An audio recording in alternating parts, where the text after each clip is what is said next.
সাধারণত ৬ মাস থেকে ৩ বছর বয়সে শিশুদের মুখের ভেতর ২০টি দুধ দাঁত ওঠে এবং তা আবার ৬ বছর বয়স থেকে পড়া শুরু করে।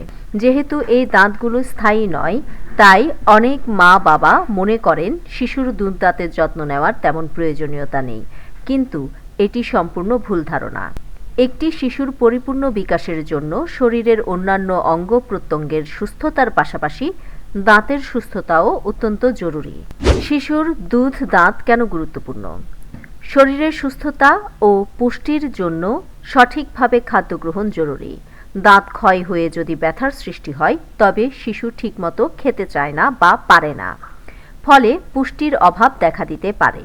দাঁতে গর্ত তৈরি হলে চিবাতে অসুবিধা হয়, রুচি নষ্ট হয় ও খাবার হজমের সমস্যা দেখা দেয়।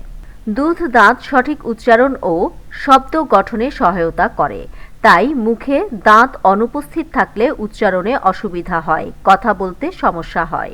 মুখের হাড় বৃদ্ধি ও চোয়ালের স্বাভাবিক গঠন ঠিক রাখতে দুধ দাঁতের ভূমিকা রয়েছে।